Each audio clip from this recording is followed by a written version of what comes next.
Hey, this is Jackson Crisp, and you're listening to Awakened Nation with Brad Zollis. A huge shift is taking place on planet Earth. People seem to be waking up. Tired of the way things used to be, they are creating something brand new and changing the world we live in. My name is Brad Zollis, and I get to sit down with the next generation of idea makers, the disruptors, and the game changers.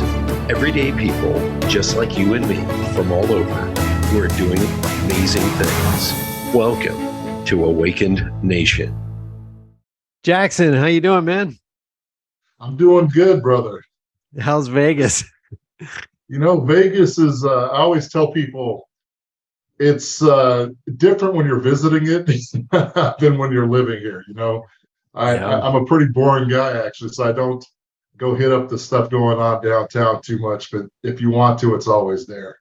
Yeah, I live there. We're going to be moving back soon. We are in Denver now, but I miss Vegas. And what I miss about Vegas is I don't go to strip clubs and I don't gamble. So people are like, well, how could you live there? And it's like, well, I love the mountain climbing. I love a good buffet, which, the restaurants are off the hook. You and I had dinner at that Korean barbecue place. That was just really good. Yeah. With Tony and Lisa Watley. And there's something about the desert. I don't know what it is. Where'd you grow up, by the way? Yeah, I was going to say, the thing I was only going to be in Vegas for 6 months, right? When I first started getting into speaking full time and business coaching. And it was right before COVID, and it just, it draws you in because it's convenient to everything. Grand Canyon, California, Los Angeles, Yeah. So, yeah, it's definitely a place that makes it easy for me, and direct flights everywhere, because when you're 6'8", 400, we'll just say 400 plus pounds, you don't like to fly on connecting flights. So it's nice to be able to do direct any place in the U.S. from here. But no, I'm originally from, most people don't believe it, Cheyenne, Wyoming. So I grew up there as a kid, and it was a good way to grow up. It was sheltering from a lot of the stuff you see in some ways, not the most diverse place in other ways, but I always say great core values. I've always just treat people good. So, yeah. That's how I grew up, Lebanon, Pennsylvania. Big shout out. Yeah, I think those small town values really help in life. So, ladies and gentlemen, you are listening to Mr. Jackson Crisp, and we're going to have a conversation today. Hope you enjoy it. Let me just read your bio. Is that okay, Jackson? We'll just kick it off like that. Jackson Crisp is a former NFL offensive tackle, paid speaker, and business coach. He graduated with honors in engineering from the Colorado School of Mines and has over 20 years of high-level project management experience. He is a serial inventor and entrepreneur with several patents and trademarks to his name. Jackson is the current vice president for the NFL Alumni, the Las Vegas chapter, and serves as an advisor for Unsilenced Voices, a nonprofit combating domestic violence and human trafficking. And you can reach him at www.jackson.coach. And thank you for all you do. I'm a big fan of, the human trafficking is a problem, and we're going to talk about that. But let's kick off with a little bit of your NFL career. You were playing for the New York Jets, am I correct? Yeah, so it was, like I talk a lot about, it was a bittersweet experience and an unexpected experience. Right. The Colorado School of Mines is a powerhouse academic school. Like, we compete with Harvard in engineering rankings and leading Ivy League schools in ranking. But back when I played, they were not, let's just say they were not known to be the powerhouse in football at the NAIA Division II level. And but fast forward to today, they actually have a powerhouse football team too. They went to the championships, NCAA Division II championships this year. Yeah, so I want to give that team and the school a major shout out, and they've been contenders for the last 5 to 8 years. So what they're doing with that football program and the other athletic programs there is pretty crazy. I really brag about my school a lot, as you could tell, because I'm proud of it. Proud to be an alumni from there, and I still actively work with them. So Good. yeah, so that was an unexpected story going from the Colorado School of Mines back, and I think I was the third guy ever, no, second, maybe the second or third guy at that point to get an NFL shot out of mines. And the guy previous was my head coach, Marv K. Wow. Who's the new stadium there is named after him. So it's a crazy story. I could tell you a little bit more about Yeah, if you please. want to dig into it. Yes, please tell us more. So yeah, so when I went to I getting into the School of Mines. So I was a kid, like a lot of us, especially as entrepreneur types. I had a massive, especially back then when there wasn't, you just get stuff done. They didn't have all these, how are you doing mentally and your ADHD and why you're a clown and messing up, all the time. They didn't have any of those diagnoses. You were just a clown and messed up and weren't going to do much, right? So, when I was in grade school and junior high, that's what I was labeled, uneducated, with almost not trainable or teachable is what the teachers started telling my mom. And it was because I was always a dreamer and in the clouds and doing all that. But my mind was moving on level, as you know, Brad, it was just moving on different levels in different ways. Right. Right. And so my mom was my biggest advocate and ally, and she just worked with me, and I never even really knew that they had the cards stacked against me then. And wow. She was my silent impact partner and my guardian angel to sort of get me through that. And I ended up getting good grades. I learned how to teach myself and work around the ADHD, effects of not being able to concentrate. All that said, when I got to high school, it was, those standardized tests back then were reading comprehensive, even in science and math. If you weren't a fast reader on a time clock, you just didn't do well. Mm-hmm. And that was the case with me. Reading was torture, right? When I look at examples and I see examples and I watch video and even incorporated with reading, that's my learning style. Right. And so long story short, I didn't test out well enough to go to the Colorado School of Mines. And believe it or not, I didn't intend to play football in college. I did well in high school, but it wasn't a dream of mine to play in the NFL. Besides, when I was a really little kid, I told my mom I want to be an engineer and a football player, believe it or not. But when I was in high school, I was looking at football as a way to pay for this really crazy education at this awesome school, this Colorado School of Mines. And my GPA was good enough, and my test scores weren't good enough. And so the coach, Marv K., a mentor and a key figure in my life, he believed in me, and he really wanted me at the school. And so he pushed the academics there to make a exception to let me go to school there with my sort of average standardized test scores. Mm-hmm. And so I went into the Colorado School of Mines with on probation, academic probation, right out the go, because they didn't want to set a precedent for letting jocks in to the school who was academic focused. So I get in there the first year under probation, and the cool part of the story is after the first year I got like a 3.8 GPA or something like that.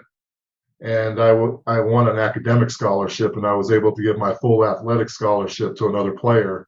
And so I never even used an athletic scholarship while I was at Mines. I was on full academic the full time I was there, and ended up graduating with honors. So that's incredible. And Albert Einstein didn't speak for until he was, much later in life. And I think he was the one where the teacher sent a note home to the mother and basically said, your son's not going to amount to anything. And she lied to him and just basically said, you're a genius. It sounds very similar. And ladies and gentlemen, if you're listening in, I'm a little older, and I remember those days. I got labeled as the class clown. And when my SAT scores came back, the teachers was like, "What?" They were very high, and they one of my friends actually said in passing, I said, he goes, "You going to college?" And I'm like, "Yeah, I'm going to go to the Art Institute of Pittsburgh," and blah blah blah. And another friend was standing there, and he goes, "You're going to college?" They labeled you back in the day, and we did not have therapists, and we didn't have counselors, and we didn't have any of this. You okay, buddy? You need a hug? You sank or swam. That was it. In a lot of aspects. Yeah. It was sort of, that's what you did. And you hit on something that I talk about when I speak to kids. We do a lot of speaking as a representative for the NFL Alumni and also under my own brand. The power of just someone believing in you, right? Yeah. That it doesn't take much to change the whole trajectory of someone, even adults' life, especially children that are on, an expedited learning curve. Yeah. It doesn't take much and I've noticed that your impact for just a couple minutes of time, especially when you're influential, can make worlds of difference. So. Well, it's funny, even if the kids may not have ever heard of you, just the fact that you played in the NFL and they look you up and they go, "Oh my goodness, this guy's a heavy hitter," and they will sit up. They admire certain things. UFC fighters, football players, basketball, they are inspirational. And you're right. All it takes is that one teacher to believe in you. I went to Catholic school back in the day where they used to hit you. Let's put it that way. And when I finally went to public school, I had one teacher who so believed in me that it changed my whole trajectory. So yeah, I can completely understand with your coach. So how did you get drafted? I mean, is that how it works? You got drafted into the NFL, and the Jets wanted you, huh? 6'8". At the time I was 320. Yeah. 320. Yeah. Svelte, ready to kick ass and take names, right? My offensive line coach at the Jets used to clown with me that I looked like a tall basketball player because I didn't look 320, right? Right. It was pretty well built, but yeah, the whole way that happened was crazy for the school, because like I said, it wasn't a common occurrence. And I excelled in football there, especially as I started getting more experience and growing into my body. I was a late bloomer. I didn't even fully fill out until 25, right? Right. Like I was sort of always had this kid face, and so I was doing all this with sort of a body that was filling out, right? And so I was getting better exponentially as I was getting, in my early 20s. And anyway, I ended up performing well enough in football to get some awards and also go to the Division II football champion, or the football game, the Division II All-Star game. And I went to that, and they measure you for this. The scouts come in, they measure you, they take your size and your weight, and they watch you play. And I did very well. Just my size and my speed and strength, and I did decent in the game. I think it was my junior year. Got the attention of a lot of scouts, and so now that year in football, there were scouts coming to our games and practices, and it was really huge for our school because that had really been the first time that was really happening. And I was in the newspaper for the Denver Post and all the local paper there. And this guy from the School of Mines is actually up to play in the NFL. And so when all that started happening, the School of Mines didn't have a strength coach. We didn't have a nutritionist. We didn't have tutors to help you through class. We didn't have any of that stuff. And so, and they weren't giving me breaks. Nope. And so, but every day I would go over to CU and practice with the guys there to get ready for the combine. The CU has a regional combine there that all the scouts come to, and everyone in the area goes to. And I was just over there practicing with the guys like Cordell, Westbrook, the CU players. Some of you guys aren't going to know those old names, but and the strength coach at CU. And anyway, the regional combine came around, and I tested in the top 5 in the nation, right? In terms of strength, speed, size, the bench press test, vertical jump. Right. And it just blew people away. I think I ran a 4.8940 at 320, right? And if you know football, sub 5 is pretty crazy, and to hit a 4.89 at that was crazier.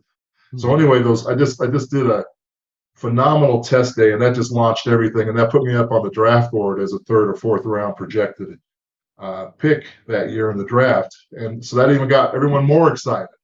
Yeah. And I was practicing with the Broncos, going over there and working with a couple of their linemen just to get ready for the next level, different deal, going from the Colorado School of Mines to the NFL. So how it all happened then. So I'm on the draft board.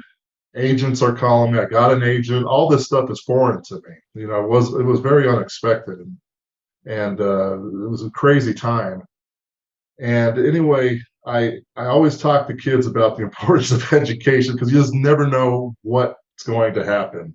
Yeah. And if you talk to any of the football players about draft day, unless you're just a shoo-in, like you won the Heisman, you're just a shoo-in, it never goes the way everyone's saying it's going to go. Right. And that was the case here. So yeah, so the draft day started, and the thing with the draft is if you go in the 3rd, 4th, even the 5th round, you're now invested, because they cut you a pretty good size check, and you got 2 or 3 years of development, unless you just totally suck, right? You got 2 or 3 years of development that they're going to invest in you to bring you on board. So that's why it's important to go in, the higher up in the round you go, the more sort of investment dollars they have in you. Mm-hmm. So anyway, the draft happened that day, and it was going by, and no offensive linemen were going, which was unheard of, because offensive linemen tend to get hurt a lot, so they need linemen. And I was like, oh my God, no linemen. It was a 1 year, and I've not ever seen a draft year like it. That's what's crazy. It was just I call it the little miss, right?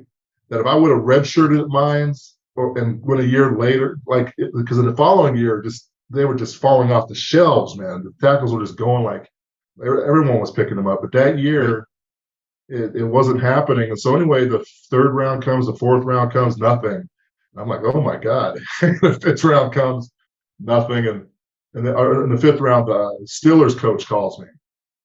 And the offensive line coach, he says, we're going to bring you into the Steelers. And because I've been practicing with CU, and all those players like Cordell and Westbrook were all with the Steelers.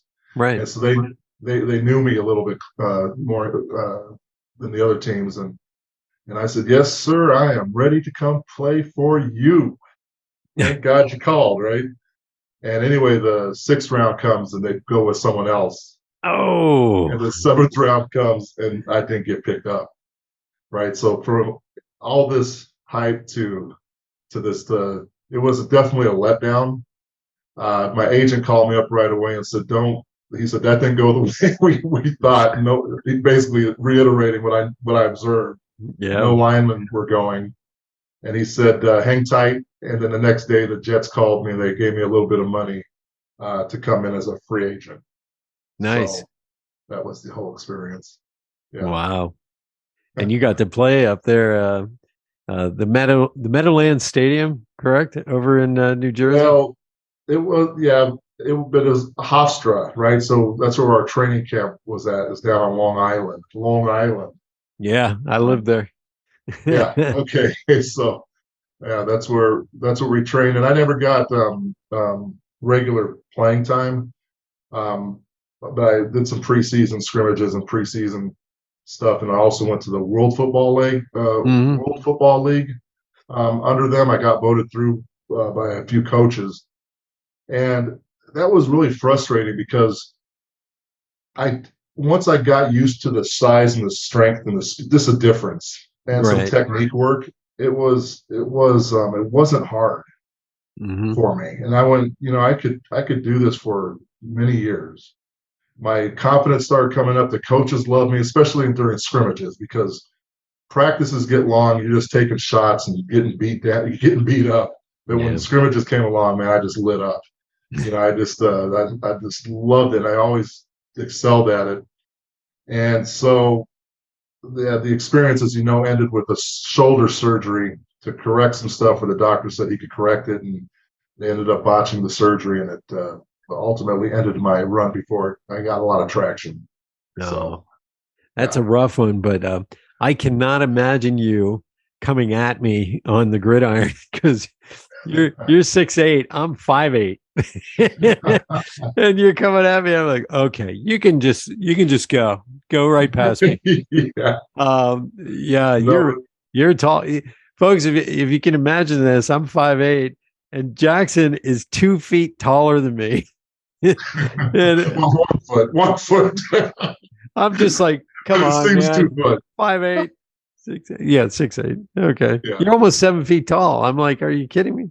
So I'm just like blown away by that. So how did you take the transition? Because your football career was basically over, and then you transitioned into business coaching, but you were working in the mining industry. Am I correct? Well, that was, that's where I talk to kids. I'm like, go for your shot, get your school paid for, make your team, get teamwork in, learn how to work as a team, whatever you're getting from your sport, get the most of it and do your best, because it's going to pay your rewards for the rest of your life. Right. And so I always just say that and just work hard. So with me, when that happened, that was deflating, because I was actually doing the surgery to get ready for another major shot where it was going to happen. Right. And so when you go in with, you're going to be close to 100% to play till you're never playing again, and it literally destroyed the shoulder. That was after breaking many bones and blood. I have stories about camp, and I mean, it's aggressive, and just all the years putting in for that. So you can imagine how deflating that was. But I also did a lot of internships with Hewlett Packard, because my goal was to be a great engineer and work big projects. What I thought. So I was working with Hewlett Packard at the time as an intern, and I give them major props. At least back at the time, they really supported me through all that. Said, whenever you're ready to come, we have a spot. We're ready for you. Right. So I knew I had that the whole time. Right. And so when that happened, I finally accepted that, because it wasn't going to come back. It was a done deal. You can't buck physics. You can do mindset stuff, but you can't do something with something physical. And I ended up going to Hewlett Packard with the door wide open, and phenomenal company. I'm still friends with my old boss there. She's actually the vice president of Airbnb now. So she's an amazing lady. I brag about her whenever I can too. I have amazing people in my life. And so I went to Hewlett Packard. I worked as an engineer for several years in manufacturing, research and development, and also engineering marketing. And I realized that I didn't like a lot of us, what I thought engineering wasn't what I had imagined. Yeah. You get to work on small parts of projects, which is awesome, but I wanted to work on putting together the whole picture. I wanted to work on bigger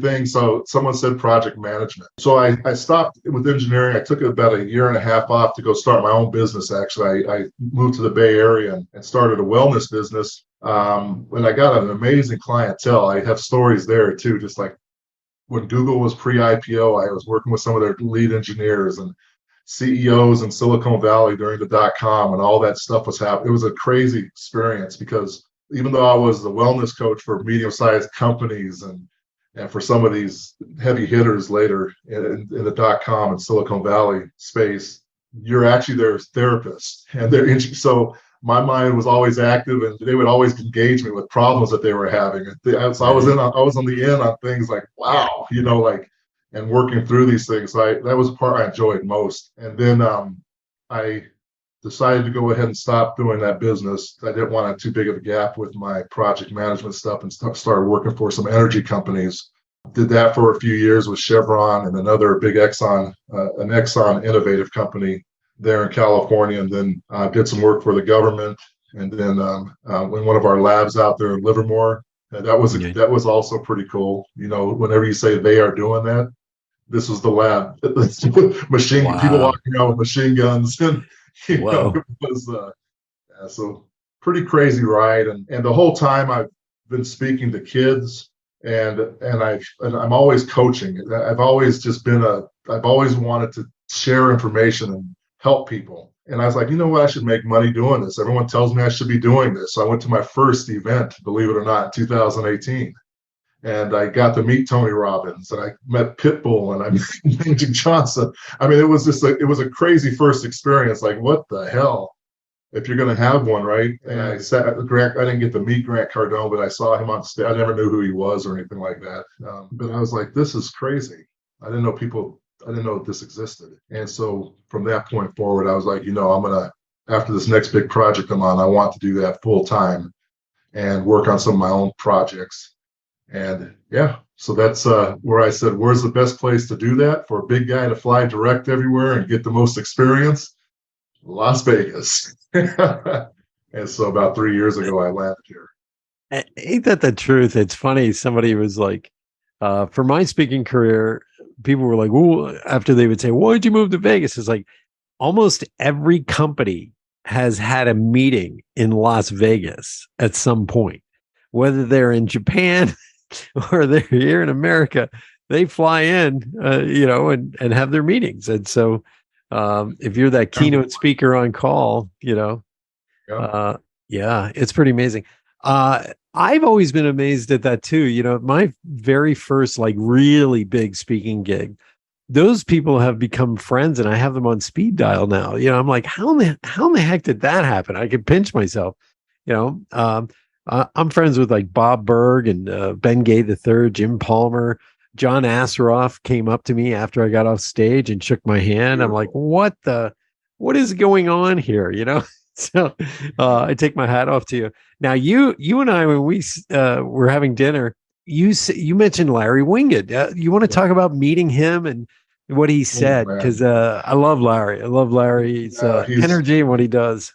No, that was cool, man. Yeah, he's a dear friend of mine. I would say, he's a good friend, and we stay in touch on and off through the years. But I met him at an event for Susan Evans, through Susan Evans. I went to an event of hers, and when we just hit it off, man. I remember that there was something that we did, like a 1-minute speech. We got to do a 1-minute speech. We got broken out to all these rooms, and I got up to do mine, and the whole audience just was taken back when I ran out of time, right? And Larry was just like, "Oh my God!" And so he just went, "That was incredible." And I was just like, "Well, thank you, man. If I'm coming from you, right?" Yeah. And he turned into an instant mentor, and I stay in touch with him, and I can't wait to get to Arizona to see him. I think I'll be going there this March for another event. So yeah, the Pitbull himself, Larry Winget. Yeah. I'd love anything. But here's the thing: he's not anything like I thought. And that's what you got to be when you're thinking about people. Get it out of your head. There's going to be good and bad parts of people. This in this industry. If you want to focus on the crappy parts, why would you do that? Right. If this person's successful, I try to focus on the good parts. Larry's the good all the way around. Like I was going in with this. Okay, is he going to be like shoot him up? Complete, just matter of fact, common sense. Don't be stupid, and it makes sense. Yeah. We lost sight of that common sense, no BS. This is how life is in this country, and it used to be a little bit different. And Larry's a great example. I don't know if you've ever read his book on 60 things that speakers can do to drive their success. It's a little pocket book. But basically, he talks about, he used to be like every other speaker. He'd show up with his, suit and tie, and he was perfect, and he had the perfect speech, and blah, blah, blah, and he didn't go anywhere. And then he decided, you know what, I'm going to be myself, shaved his head because he was going bald, and started wearing cowboy boots and sunglasses and big coats on stage. And all of a sudden, his career took off. He even had a TV show, and he was just being true to himself, which I loved. But I would love to sit down and have a cigar and a whiskey with him one time, just to listen to him. I don't even want to pick his brain. I just want to listen to him talk and tell stories. And because one of my favorite books he wrote is "Your Kids Are Your Own Damn Fault." And it's like, no nonsense. That's what I like. People like that, no BS. Oh yeah, this is a huge heart. I mean, this is great. Yeah, he's definitely, you have those gems, and he's one of them. Yeah, And yeah, and like you said, yeah, a lot of, I don't know, there are good and bads with any industry, but I've yeah, attracted some pretty incredible folks, and yeah. including yourself, brother. So Oh, thank I you, appreciate that. man. Yeah, When we get back to Vegas, you and I are going out to dinner. yeah. Because that's the one thing about Vegas I love is the restaurants. Yeah, I mean, you can pick Filipino food one night, and the next day, you can go down and have a big steak somewhere. It's just great At midnight. variety. Yeah, Just yeah, get there you good, go. right? Yeah, It's so much yeah, fun. and it's good. It's not Yeah, bad. It's like it's yeah, good. Yeah. yeah. They're all competing. That's why they do a great job. So let me transition into the work you're doing today. How did you get into just starting coaching? You're doing business coaching. You also have a foundation that helps, with helps people, and you're against the human trafficking that's going on. And it's right in front of our noses. That's the weird part. That's what people don't realize. It's right there The in front of U.S. is the number one consumer. them. There are numbers you just didn't. I was like, holy, Yeah, right? It's pretty. Yeah, it gives you chills.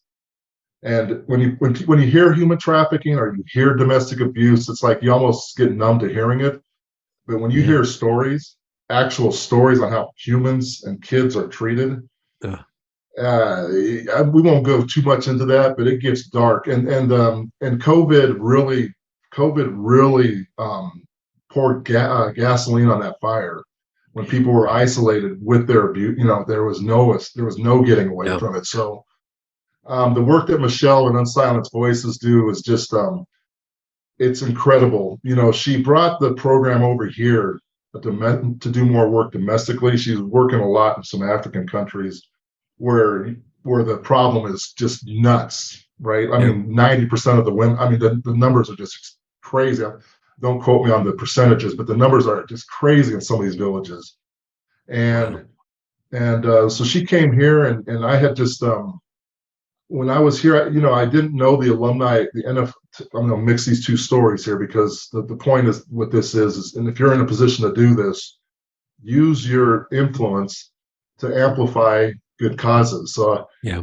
my involvement with the NFL, I use to amplify this other cause with Michelle, and I try to do that. However, it makes sense without pushing your way in or anything like that, where it makes sense for people to help each other, or foundations to help each other, or organizations to help each other. But when I first got here, I was invited from a friend to go to an NFL alumni, and I went, they have an NFL alumni. I didn't Yeah. even know they had that.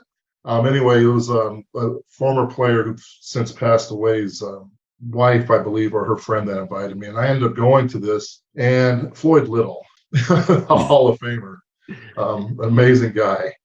But anyway, I ended up going to this and meeting the current president, Marlon Greenwood, and the former president, Lyndon King, who was a Raider, and Marlon played for 8 years, 4 with Miami and 4 with the Texans. And Lyndon played with the Raiders for 15 years. Mm-hmm. Anyway, I ended up going to this thing, and I just hit it off with this heart-centered guys. We're all broken, we all have broke. We're all dealing with stuff, and that makes us a brotherhood. But I just instantly realized the brotherhood that no matter how long you played or when you played or what you did, it's a pretty strong brotherhood. And so I just hit it off with the guys. I think I tell them about my background and all that. I started a friendship with Marlon and Lyndon. At the time, I'm doing coaching, I'm doing masterminds. This was pre-COVID when the world was still opened up, and I'm doing some speaking on stages. And I said, I think I could help. I could bring my background in here and help. So the mission of the NFL Alumni Las Vegas, and that's the chapter I'm the vice president of, and Marlon's the president of, is to help older guys, older players that paved the way for the game, that are sometimes forgotten about, and dealing with things in silence. And so we try to make opportunities available for them and help available for them in whatever capacity that may be. And then we also directly and indirectly help children in our community. So we do free football camps, some of the things I talked to you about in terms of impacting kids. We have one next month actually here. If anyone's in the Vegas area and wants to bring their kids to it, we draw hundreds of kids. It's a really cool experience. You can reach out to me or Brad. I'll let you know too if you want to get involved with that. And so they asked me to be on their board of directors, and which I quickly agreed to. And then fast forward now, they wanted to vote me in through to vice president when Lyndon stepped down, and Marlon's now the president. So I met Michelle at a speaking, Michelle Jewsbury, the president of Unsilenced Voices, and we hit it off and just really got along. And she said, I'm trying to start something here domestically and get more traction here. And I said, well, why don't I help you? You know, she had her first big fundraiser here. So I reached out to some of the former players and we got them involved and fired up. And we got some pretty heavy hitters. Lee Steinberg ended up coming with us. We had met Lee through an event. Nick Lowry, the Kansas City Chiefs Hall of Fame kicker, ended up coming to this. Sean Callaghy with Unblinded ended up coming to this little event here. And we ended up raising $100,000 in an hour. Wow. Right? Giving away tickets to Lee Steinberg's Super Bowl parties. So that's how we launched her thing here domestically, with some serious gas. The players poured in. We sat up on panels and spoke to the crowd, the audience. They loved it. It was a really, really cool experience. And so then Michelle's like, can you come on board as a board of directors for us as well? And I said, absolutely, especially as I learned more about the problem. And so now I'm the vice president and the board of directors, and I'm trying to amplify these organizations as much as I can. And we did that, and Michelle's well on her. I mean, she's just rocking and rolling, and got all sorts of support from crazy people. You know, crazy, successful, big, and heart giving. And I got busy as well, so I stepped down from the board of directors position because I wasn't able to put that time there into an advisory position now, and I still help however I can. So that's a long-winded short answer to that question. It's the perfect answer, my friend, because you know, when I interview people, it's not about me, it's about you. So it's a perfect story. And a lot of people don't realize, like, there are certain cities that are ground zero for child trafficking. And folks, this isn't just for, you know, sexual pleasure. It's for other things too. You know, they ship these kids around the world. I know that I believe it's Jacksonville, Florida, is where a shipping port. That's a hotbed right there. Las Vegas is a hotbed as well. That was crazy. Las Vegas is actually, that's crazy. It's and crazy. I want to give a shout out. I'm gonna, before I forget, Paul Hutchinson's a friend of mine, who's if you read his bio, I'll try to get him on your show too. That'd be great. He's a crazy. I mean, you read his bio, it's like knighted here. He speaks to royalty, and he just got back from Dubai, and he speaks to family offices. He's a multi-billionaire, and he's dedicated his time fully now to philanthropic work. That's great. And so he's like what I call able to do massive changes, right, with this. But his foundation that he's pouring into is called the Liberation Foundation. I'm not going to get it exactly right, but his name's Paul Hutchinson Official.com. If you go there, you can find his foundation. I want to say Liberation Foundation, but they're fighting this stuff worldwide, human trafficking on massive levels. And Paul actually was involved on operations directly. And I'll let him tell the story where he was in there dealing with these these people and actually physically in there rescuing these kids with his team of Green Berets and local law enforcement. So the stories that he has are pretty crazy. But he's now able to start talking about the story more, because it was so guarded because of the people that he was dealing with, the levels that he was on and the danger that he was in, just completely different, very real. And now he's able to talk about it, and he's trying to get on some more stages and get the story out.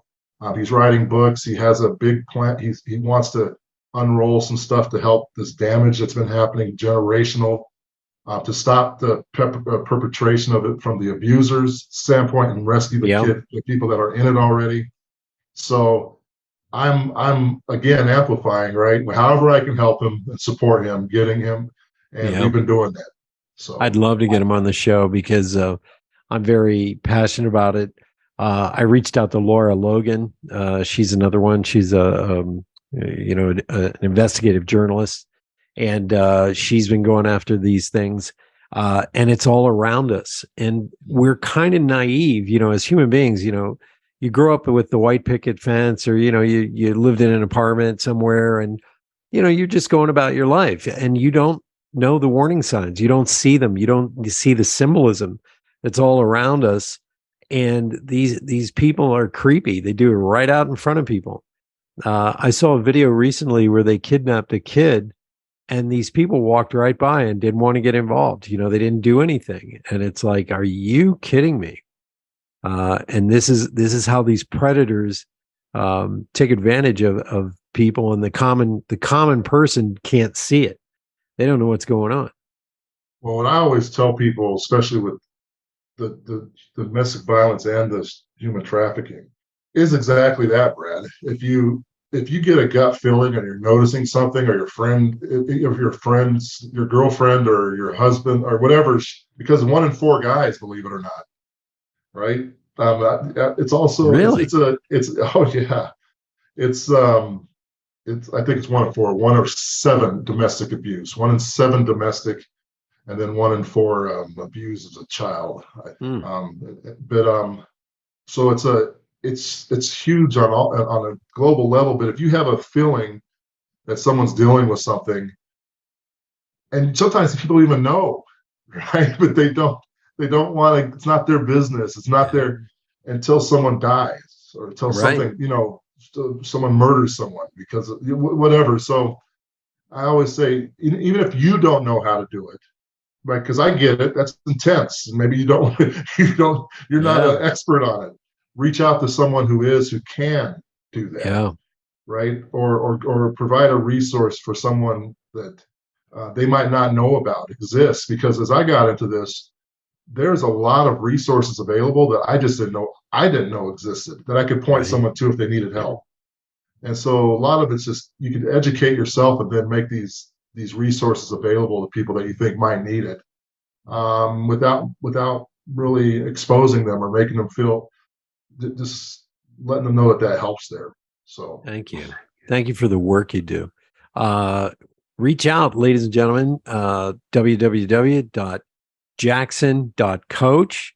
I want you to get in touch with this man. He's extraordinary, a great business coach as well.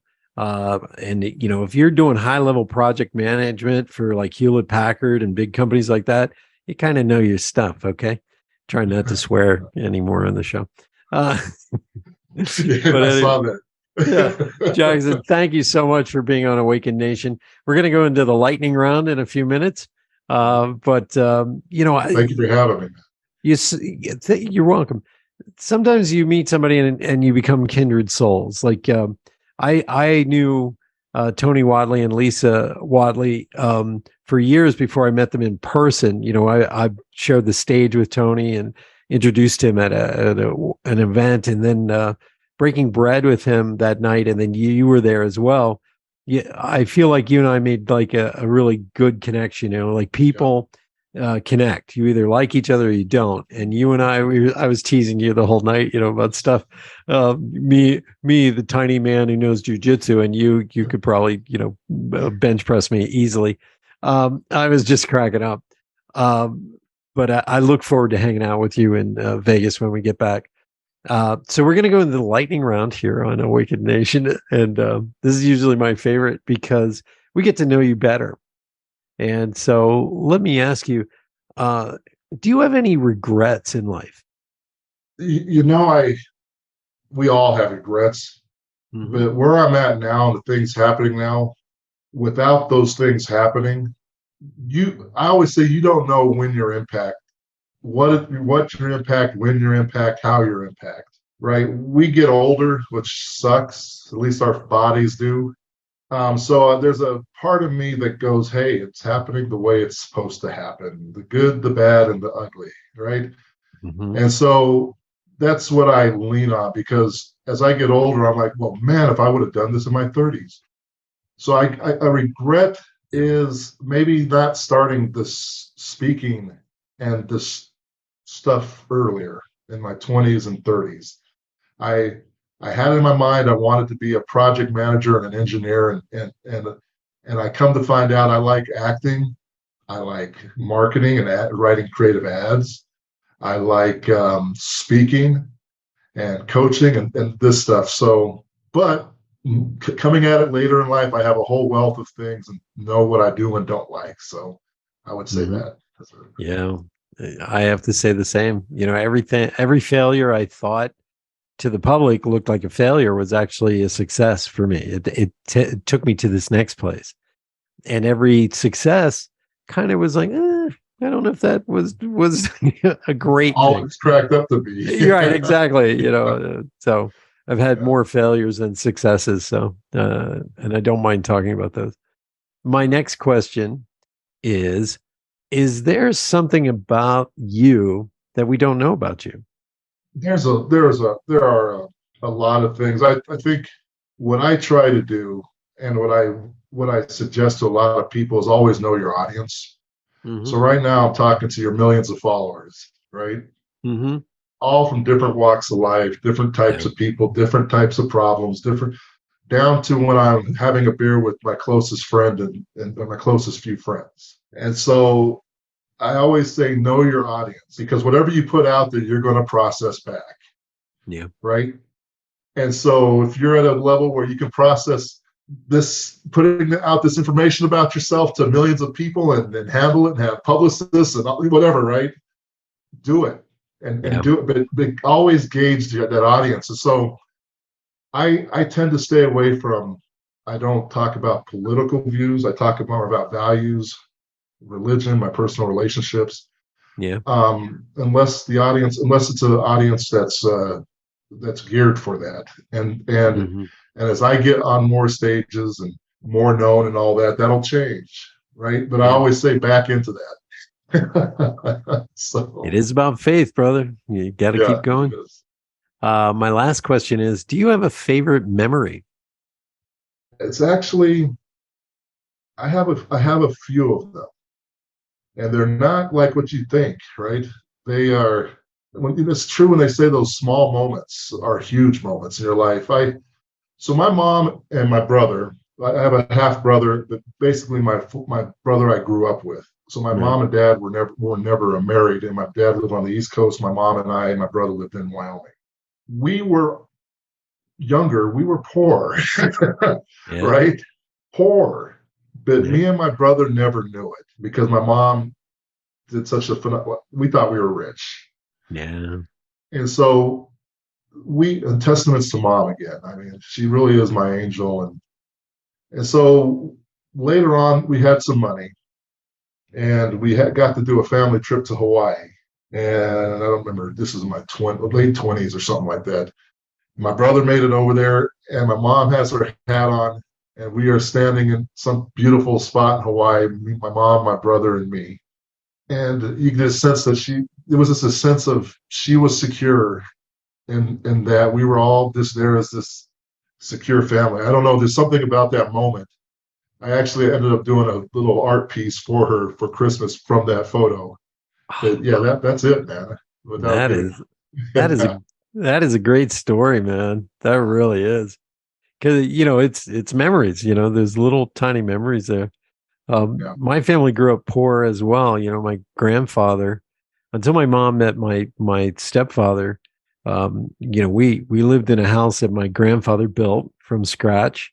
He didn't have a construction crew, and he did it because he couldn't get a loan from the bank. So he said, well, screw this. I'm going to build my own house. So, exactly. And so he saved up for the parts. He got I guess an older Mennonite man who helped him build it. He measured everything out and did my grandfather just installed everything. And we ate really well because my grandfather owned a restaurant down the road, and we weren't making money. Okay. So we were eating steak and lobster, and it took me years to realize we were getting the leftover food from the restaurant.